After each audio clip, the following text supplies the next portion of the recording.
අද දවසේ අපි විවාද කරන්නේ විදුලි බල හා බලශක්ති අමාත්‍යාංශය. මුලසනේ සභාපතිතුමනි, බලශක්තිය කියන්නේ රටේ ජීවනාලිය කිව්වොත් මම නිවැරදි. මම විශ්වාස කරනවා අපේ රටේ බලයට පත්වෙච්ච බොහෝ රජයන් මේකේ වටිනාකම වැදගත්කම තේරුම් ගත්තේ නැහැ. බොහෝ රජයන් කරේ මේ ආයතනවල තියෙන වටිනා සම්පත් පෞද්ගලිකංශයට විකුණනවා මිසක් මේ ශ්‍රේෂ්ඨයේ ගොඩනගන්න කටයුතු කරේ නැහැ.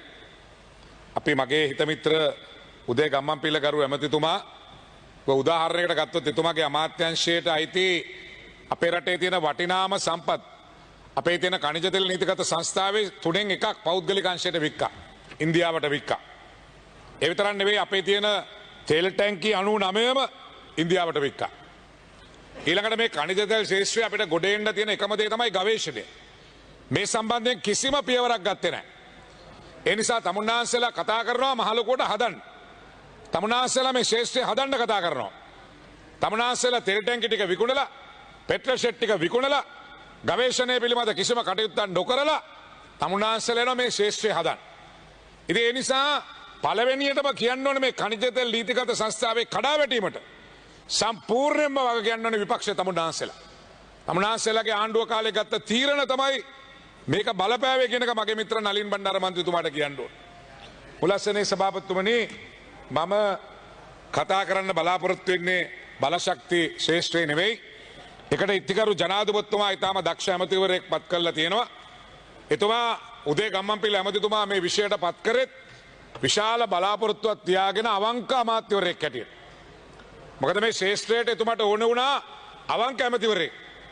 ඒ නිසාම තමයි මේ වගකීම උදේ ගම්මන්පිල කරු ඇමතිතුමාට එතුමා බාර දුන්නේ. ඒ නිසා මම දන්නවා එතුමා මේක රට ගැන හිතලා, තමන්ගේ පෞද්ගලිකත්වය ගැන හිතන්නේ නැතුව රට ගැන හිතලා මේ ශේෂ්ත්‍රය සම්බන්ධයෙන් තීන්දුව ගන්න නිසා මම එතුමාට මේ අවස්ථාව දෙනවා. මම ඛනිජ තෙල් ශේෂ්ත්‍රය පිළිබඳව කතා කරන්නේ නැහැ. දක්ෂ ඇමතිවරයෙක් මේ විෂයට ඉන්න නිසා. මගේ අවධානය යොමු කරන්නේ විදුලි බල ශේෂ්ත්‍රය. මම මේ අමාත්‍යාංශයේ කැබිනට් නොවන අමාත්‍යවරයා හැටියට කටයුතු කරපු නිසා මම ලැබවූ අත්දැකීමුත් එක්ක මගේ අවධානය යොමු කරන්න බලාපොරොත්තු වෙනවා මුලස්සනේ සභාපතිතුමනි. අද ලංකා විදුලි බල මණ්ඩලය තියෙන තත්ත්වය. මුලස්සනේ සභාපතිතුමනි, 2022 වෙනකොට ලංකා විදුලි බල මණ්ඩලයේ පාඩුව බිලියන 137යි. ඛනිජ තෙල් සංස්ථාවට මගේ මිත්‍ර ගම්මන්පිල ඇමතිතුමාට ණයයි බිලියන 80ක්. මිලදී ගත්ත විදුලිය සඳහා ගෙවන්න තියෙනවා බිලියන 100ක්. ඊට අමතරව වෙනත් කාරණා සඳහා ගත්තොත් තව බිලියන 50ක් ගෙවන්න තියෙනවා. මේ ඔක්කොම ගත්තම මුලස්සනේ සභාපතිතුමනි බිලියන 325කට ආසන්න ප්‍රමාණයක් ලංකා විදුලි බල මණ්ඩලයේ විවිධ පාර්ශවයන්ට ණයයි. දැනට විදුලි බල මණ්ඩලයෙන් කෙරෙන්නේ ලැබෙන ආදායමෙන් පඩි ගෙවන එකයි බෝනස් ගෙවන එකයි. එයින් එහාට මේ සෙක්ටර් එක හදන්න, විදුලි බල ශේෂ්ත්‍රය හදන්න විදුලි බල මණ්ඩලයට හැකියාවක් නැහැ. ඇයි විදුලි බල මණ්ඩලයට මෙතෙන් යන්න උනේ? ගරු මුලස්සනේ සභාපතිතුමනි, අපිට විදුලි බල මණ්ඩලයට විදුලි ඒකකයක් ජනනය කරන්න යන වියදම රුපියල් 25.60යි. අපි මේක විකුණන විදලම 16.90යි. ඒ කියන්නේ එක විදුලි ඒකකයකින් අපි පාඩු ලබනවා රුපියල් 9ක්.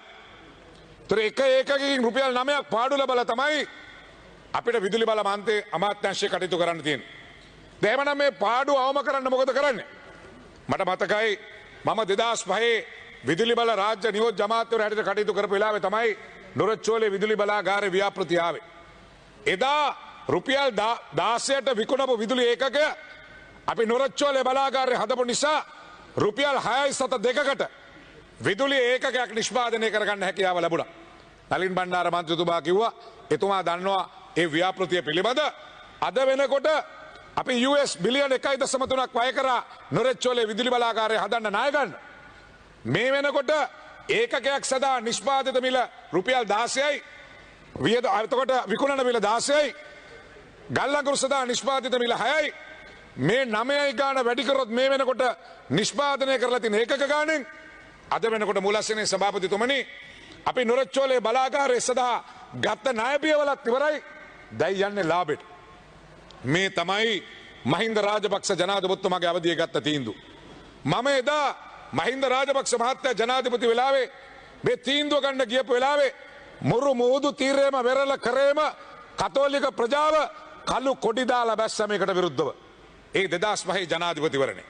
මට මතකයි මම ගිහිල්ලා මහින්ද රාජපක්ෂ ජනාධිපතිතුමා එවකට හමු වෙලා කිව්වා ජනාධිපතිතුමනි මේ වෙලාවේ අපි මේ තීන්දුව පොඩ්ඩක් පස්සට ගමු. මේ වෙලාවේ මේක ගත්තොත් කතෝලික ජනතාව අපට ඡන්ද දෙන්නේ නැහැ. මේ බලාගාරේ තීන්දුව අපි පස්සට හරවමු කියලා. මට එදා මහින්ද රාජපක්ෂ ජනාධිපතිතුමා කිව්වේ මහින්ද මේ ජාතික ප්‍රශ්න වලට දේශපාලනය හදා ගන්න එපා. මේකේ ඡන්ද දුන්නත් එකයි නැතත් එකයි නොරච්චෝලේ බලාගාරය හදන්න කියලා කිව්වා. ඒ බලාගාරය හදලා මුල්ගල් තියන්න අපි තිබ්බා මහින්ද රාජපක්ෂ ජනාධිපතිතුමා ගෙන්න ගියා. නලින් බණ්ඩාර මන්ත්‍රීතුමාට මතක ඇති දිගටම කළු කොටි දාලා පල්ලිවල අපට එන්න බැරි වුණා. අපි ජනාධිපතිතුමා ගෙනාවේ උඩින් චොපර් එකේ. පයින් ගෙනාව නම් අපිට ලැජ්ජයි කළු කොටි දාලා. මට අද වගේ මතකයි දාමු දසනායක. අද ජීවතුන් හතර හිටියා නම් එදා මගෙත් එක්ක හිටියේ දාමු විතරයි කළු කොටි ටික කපන්නේ. අපි රෑ එළි වෙනකන් ගිහිල්ලා කළු කොටි ටික කැපුවා. පාන්දර 2:00යි කළු කොටි කපලා ඉවරනකොට. දාමු මගෙත් එක්ක ඉදියේ. මොකද අපිට උදේ වෙනකොට අපිට ජනාධිපතිතුමා ගේනකොට ලැජ්ජාව වහගන්න අපි කළු කොටි කැපුවා. මුළු පල්ලියම විරුද්ධ වුණා. විරුද්ධ වෙලා තමයි අපි එදා මුල්ගල් තිබ්බේ. මුල්ගල් තියලා හදපු බලාගාරේ එදා ඒ ගත් ඓතිහාසික තීන්දුව මේ විදුලි බල මණ්ඩලේ අද වෙනකොට පාඩුව වෙන්නේ බිලියන 137 නෙවෙයි. ඩොරච්චෝලේ බලාගාරය හැදුවේ නැත්නම් අද මේකේ පාඩුව බිලියන 500කට වැඩි වෙනවා. ඒ නිසා මේ විදුලි බල ශේෂ්ත්‍රය වෙනුවෙන් ඒ තීන්දුව ගත්තනම් ඒ ගෞරවය මහින්ද රාජපක්ෂ ජනාධිපතිතුමාට බාර දෙන්න ඕනේ. එතුමා 2005 දිනනකොට කොත්මලේ විදුලි බලාගාරය වැඩ නවත්තලා තිබුණේ. කරෝ ජයසූරිය ඇමතිවරයා ඔබතුමාට මතකයි ආරාධනා පත්‍ර ගහලා දින නියම කරලා තොණ්ඩමන් ඇමතිතුමා උත්සවය අවලංගු කරා. එතකොට අපේ නලින් බණ්ඩාර මන්ත්‍රීතුමා එතන වැඩ කරනවා. මම අමාත්‍ය දූෂ්‍ය බාර ගන්නකොට මුළු කොත්මලේම විරුද්ධයි. බලාගාරය හදන්න දෙන්නේ නැහැ. මගේ පළාතේ තියෙන නිසා මම මේ අභියෝගය බාරගත්තා. කොත්මලේ බලාගාරය හදන තීන්දුව ගත්තේ මහින්ද රාජපක්ෂ ජනාධිපතිතුමා. එතුමා නොහිටින්න කොත්මලයක් නැහැ. කරෝ ජයසූරිය මහත්මයා පක්ෂ නියෝජ්‍ය නායක එතුමා ආරාධනා කරලා හෙට උත්සවයේ තියලා උත්සවය අවලංගු කරා තොණ්ඩමන් ඇමතිතුමාගේ ඉල්ලීම පරිදි. ඒ නිසා කොත්මලේ බලාගාරය හදලා නොරච්චෝලේ හදලා ඒ විතරක් නෙවෙයි ජල විදුලිය නිෂ්පාදනය කරන්න පුළුවන් සියලු බලාගාර හදන්න මහින්ද රාජපක්ෂ ජනාධිපතිතුමාගේ කාලේ කටයුතු කරා. හැබැයි තමුන්නාන්සේලා පහුගිය අවුරුදු පහේ එක විදුලිය ඒකකයක් නිෂ්පාදනය කරගන්න තමුන්නාන්සේලාට හැකියාව ලැබුණා. හැබුණේ නැහැ. තමුන්නාන්සේලා අන්සොලිසිටඩ් ප්‍රොපෝසල්ස් මම ගිහිල්ලා බැලුවම තිබුණා. බුදු අම්මේ රුපියල් 37යි 38යි 39යි 40යි. තමුන්නාන්සේලා කැබිනට් එකේ අනුමත කරගෙන තිබුණා. ජපානෙත් එක එකක්, චීනෙත් එක එකක්, ඉන්දියාවත් එක එකක්. සියල්ල ගත්තාම ඒකකයක් නිෂ්පාදනය කරන්න රුපියල් 38යි 40යි. ඒ සියල්ල අපි අවිල්ල නැවතුවා. තමුන්නාන්සේලා ගිවිතුම් අවබෝධතා ගිවිසුම් අත්සන් කරලා තිබුණේ. තමුන්නාන්සේලා මේ ඔක්කොම හදුවනම් මේ විදුලි බල මණ්ඩලය විකුණන්න නෙවෙයි මේකක් ගෙනියන්න වෙන්නේ බොරැල්ල කනත්තට. ඒ සියල්ල නවත්තලා වත්මන් ජනාධිපති ගෝඨාභය රාජපක්ෂ මැතිතුමා ඓතිහාසික තීන්දුවක් ගත්තා. ඒ තමයි අපේ විදුලිය පුනර්ජනනීය බල ශක්තිය 70% කරා ගෙනියන්න එතුමා තීන්දුවක් ගත්තා. ඔබතුමාලා දන්නවා මේ විදුලිය නිෂ්පාදනය කිරීමේදී අපිට ලාභදායීම දේ තමයි ජලය. ඊළඟට හුලං සහ ඊට පස්සේ අවුවෙන් සහ හුළඟින් අපිට ගන්න පුළුවන් නිෂ්පාදනය. ඊළඟට LNG ඊළඟට තමයි ඩීසල් බලාගාර. ඒ නිසා ඔබතුමාලා දන්නවා මේ ඩීසල් බලාගාර වලින් විදුලිය අදත් 100%ක් නිෂ්පාදනය කරත් යන වියදම ගත්තම 60%කට වැඩි ප්‍රමාණයක් අපට වැය කරන්න වෙන ඩීසල් බලාගාර සඳහා. ඔබතුමාලා දන්නවා කැලණි තිස්ස තියෙනවා එක ඒකකයක් යතුරු දාලා ස්ටාර්ට් කරලා නිකන් ගහලා දිව්වත් රුපියල් 44ක් ගෙවන්න ඕනේ එක ඒකකයට. අපි සමෘද්ධි ලාභියාට 1.50ට දෙනවා. හැබැයි මතක තියාගන්න රුපියල් 40ක් ගෙවනවා තමුන්නාන්සේලා මේ බලාගාර සඳහා. ඒ නිසා ජනාධිපතිතුමා තීන්දුව කරා පුනර්ජනනීය බල ශක්තිය 70%කට ගෙනියන්න. මට මතකයි මම මේ ආණ්ඩුව බලයට පත් වෙලා පොඩි කාලයක් දලස් ඇමතුමත් එක්ක මහින්ද අමරවීර ඇමතුමත් එක්ක මම මේක රාජ්‍ය ඇමතිවරයා හැටියට ඉඳියා. මේ අපේ විදුලි බල මණ්ඩලයේ තියෙනවා පර්මිට් ගත්ත ජල විදුලි බලාගාරවල නිෂ්පාදනය කරන්න පුළුවන් ඒකක 300ක් මෙගාවොට් 300ක් නිෂ්පාදනය කරන්න පුළුවන් අවුරුදු 6ක් 10ක් පර්මිට් එක තියාගෙන ග්‍රිඩ් එකට එක්කහුව කරන්න නැතුව තියාගෙන ඉන්නවා. අපිට මේ පෞද්ගලිකව ගන්න ඕනේ නැහැ. අපේ තියෙන ජල විදුලි බලාගාර ටික හරියට අනුමත කරලා ඒ ටික එක්කහුව කරා නම් අපිට පුළුවන් මුලස්සනේ සභාපතිතුමනි ජලයෙන් මෙගාවොට් 300ක් මේකට එක්කහුව කරන්න. ඒක කරන්නේ නැහැ ඒක නවත්තගෙන ඉන්නවා. ඒවා හිර කරලා ග්‍රිඩ් එක නෑ කියනවා. මේ සියල්ල බලාගෙන ඉන්නේ ඩීසල් බලාගාර වලින් විදුලි නිෂ්පාදනය කරන්න කැමති. ඉතින් ඒ නිසා තමයි ජනාධිපතිතුමා ඒ සඳහා වෙනම රාජ්‍ය අමාත්‍යවරයෙක් පත් කරලා පුනර්ජනනීය බලශක්තිය වැඩි කිරීම සඳහා එතුමා ඒ ඓතිහාසික තීන්දුව ගත්තේ. හැබැයි අද වෙනකොටත් අවුරුදු දෙකක් වෙනවා. මන් දන්නේ මේ මාෆියා එකම එක කඩන්න දෙයිද කියලා. අද වෙනකොට අවුරුදු දෙකක් වෙනවා. තව වෙනකම් බැරි වුණා මේ තීන්දුව ගන්න. අතිගරු ජනාධිපතිතුමා ඒ අනුව තීන්දුව කරා මේ LNG බලාගාරය මේ සඳහා අපි දැන් කෙරවලපිටිය ඇතුළු කෙරවලපිටිය විතරක් අපේ LNG බලාගාර මෙගවොට් 1000කට ආසන්න ප්‍රමාණයක් තියෙනවා. මේ සියල්ල දිව්වොත් අපිට දුවන්න වෙන ඩීසල් වලින්. ඒ නිසා කැබිනට් මණ්ඩලයේ තීන්දුවක් ගත්තා මේ LNG බලාගාර වලින් අපිට විදුලිය නිෂ්පාදනය කිරීම සඳහා අපට LNG අවශ්‍යයි. එහෙමනම් ඒ LNG නිෂ්පාදනය කිරීම සඳහා ටෙන්ඩර් එකක් ඇඳෙව්වා. ඒකෙදි අපි කෙරවලපිටිය බලාගාරයේ 40%ක් ඒ ඇමරිකානු සමාගමට විකිණීම පිළිබඳ මගේ පෞද්ගලික විරෝධයක් නැහැ. හැබැයි මේ LNG සප්ලයි එක පිළිබඳ සමාජයේ කතිකාවක් තියෙනවා. ඒ LNG සප්ලයි එක පිළිබඳව ඒ නිසා විදුලි බල අමාත්‍යාංශයේ ලේකම්තුමාලා ඉන්නවා. විදුලි බල මණ්ඩලයේ සභාපතිතුමාලා ඉන්නවා. අපි ඔබතුමාලට කියනවා අපි අද ඩීසල් ගන්න යුනිට් එකට අපිට කොස්ට් එක රුපියල් 25යි 60 නම් අඩු ගානේ අපි LNG ගන්න ඕනේ රුපියල් 18කට නැත්නම් 17කට. එයින් යාගේ විසුන් අස්සම් කරොත් ආණ්ඩුවේ ඉඳියත් අපිට නම් මේවට උත්තර දෙන්න බෑ. අපිට මේවටත් උස්සන්න බෑ. ඒ නිසා අපි ඉල්ලීමක් කරනවා විදුලි බල අමාත්‍යාංශයේ සියලු දෙනාට මේ LNG බලාගාර හැදීමේ ඉදිකිරීමේදී මේ මුදල පිළිබඳව විශේෂ අවධානය යොමු කරන්න ඕනේ. ඊළඟට මේ කිවිසුම් ගහනකොට මේගොල්ලෝ මේක ඇතුළට දානවා කැපැසිටි චාර්ජස් කියලා. ආයෙ දානවා දිව්වත් ගෙවන්න ඕනේ නොදිව්වත් ගෙවන්න ඕනේ. ඒ කොන්දේසි මේවට දාගන්න එපා. එතකොට වෙන්නේ මේක දුවන්නේ නැතුව නිකන් ගෙවනවා. ඒ නිසා ඒ කොන්දේසි වලට අපිට ආණ්ඩුවේ ඉඳලා අත උස්සන්න බෑ. ඒ තාම අවසන් තීන්දුවක් නැහැ. ඒක තමයි අපි ආණ්ඩුවේ ඉඳලා එහෙම වැරදි නම් නිවැරදි කරන්න මේ කතා කරන්නේ. ඒ නිසා අපි කියනවා එහෙම තැනකට තියෙනවා නම් ඒ කිවිසුම සංශෝධනය විය යුතුයි කියලා. ඒ විතරක් නෙවෙයි මේ LNG සප්ලයි එකේ ඒකාධිකාරිය තනි සමාගමකට දෙන්න බෑ. ඒ පිළිබඳ සියලු දෙනා අපි එක තැනක ඉන්නවා. ජනාධිපතිතුමායි දා පක්ෂ නායකයෝ හමු වෙච්ච වෙලාවේ එතුමා පැහැදිලිව කිව්වා එතුමාලා දීපු ඩ්‍රාෆ්ට් එක හැබැයි මේවා සංශෝධනය කරන්න පුළුවන් කියලා. ඒගොල්ලෝගේ කොන්දේසි වලට අනුව ඒගොල්ලෝ කියන්නේ අවුරුදු 5කට. හැබැයි අපිට දැන් මේ තියෙන ඩීසල් බලාගාරවල අපට රුපියල් 25ක් යනවනම් කවුරු හරි අපට ඇවිල්ලා 18ට මේක දෙනවනම් ඒකෙන් ලාභයක් ලැබෙනවා නම් ඒක වැරදි කියලා මම විශ්වාස කරන්නේ නැහැ. හැබැයි අපි පැහැදිලිව කියනවා මම මේ කතා කරන්න කලින් ඉංජිනේරුවෝ කීප දෙනෙක් එක්ක කතා කරා. එයා කියනවා මේ ඒකකයක් නිෂ්පාදනය කරන්න 30ක් 32ක් යනවා කියලා මේ LNG එකේ. එහෙම කරොත් නම් මගේ අපි ඒවට අත උස්සන්නේ නැහැ. ආණ්ඩුවේ ඉඳලාද වගකීමකින් කියනවා. මේවා දාලා ගියත් අපි ඒවට අත උස්සන්නේ නැහැ. ඒ නිසා අපි කියනවා පැහැදිලිව එහෙම දෙයක් නැහැ. එහෙම මතයක් සමාජගත කරන්න හදනවා. ඒ නිසා එහෙම දෙයක් නැහැ.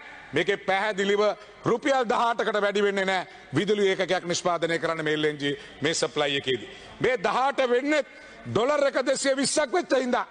නැත්තම් මෙච්චර මිලකට මේක යන්නේත් නැහැ. නැත්තම් මේ LNG බලාගාර ඒකකයක් නිෂ්පාදනය කරන්න යන්නේ 16.50යි.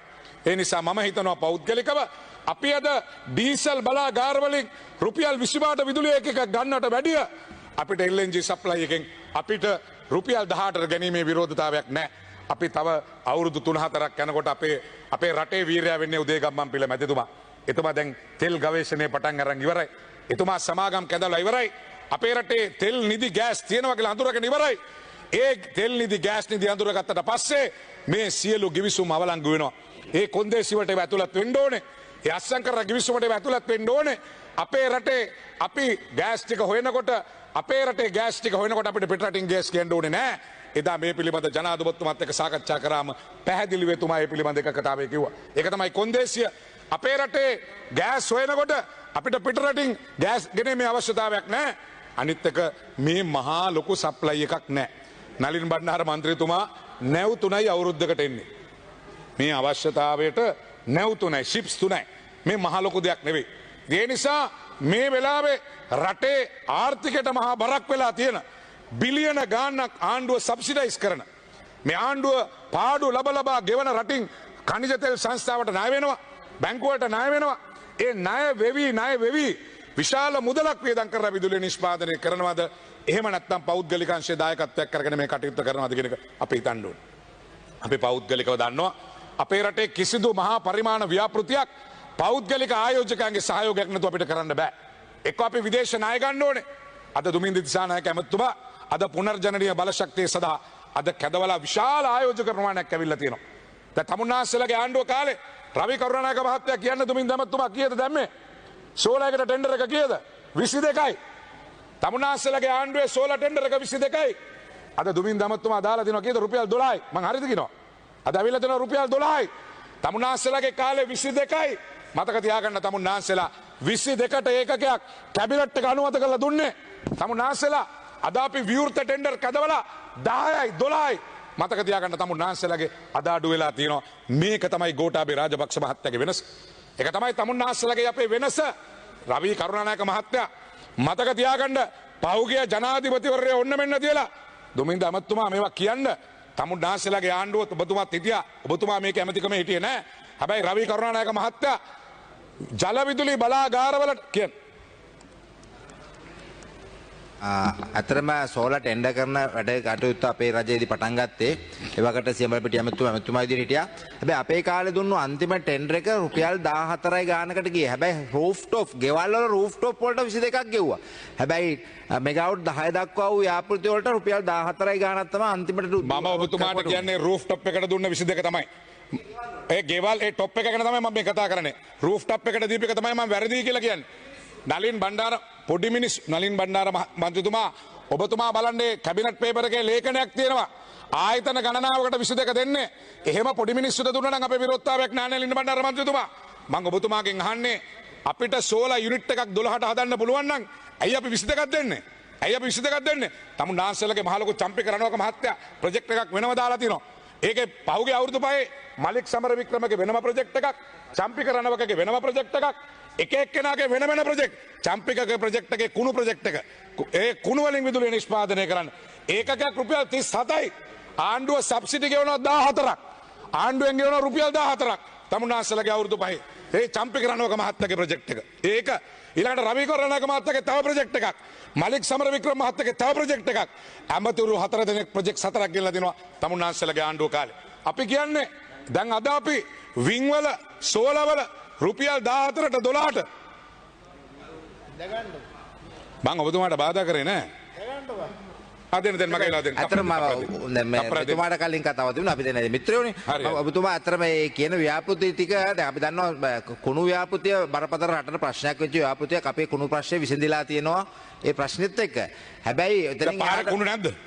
නෑ කුණු අඩු වෙලා තියෙනවා. කුණු පාවිච්චි කරනවා දැන් වෙනදා අපිට කුණු කන්ද කඩා වැටෙන ඔබතුමා දන්නවනේ. හැබැයි මේ ප්‍රශ්නෙට විසඳුමක් විදියට මොකද ඔබතුමා දන්නවා ඔබතුමා එකකද එක 37ක් කියන එක හරි කියලාද කියන්නේ? මෙහෙමයි ඔබතුමා හොයලා බලන්න. මම අහන්නේ 37 හරිද? ඕකේ අපේ වේස්ට් අපි එකට තමයි අපේ වේස්ට් එන්නේ. ඒ වේස්ට් එකට දාද්දි අය වගේ ලොකු කොස්ට් එකක් එනවා. ඔබතුමාලට පුළුවන් නම් ඒ වේස්ට් ව්‍යාපෘතියක් කරන්න ඊට වඩා අඩු මුදලට. ඒක කරලා පෙන්නන්න. හැබැයි ඊට එහා මලික් සමරවික්‍රමට ව්‍යාපෘති තියෙනවා නම් ඒක සභාගත කරන්න අපි දන්නේ නැහැ එහෙම ව්‍යාපෘතියක් නැහැ. කරු මන්ත්‍රීතුමා ගිය සතියේ කැබිනට් මණ්ඩලයට විදුලි බල ඇමතිවරයා කැබිනට් පත්‍රිකාවක් ගෙනාවා.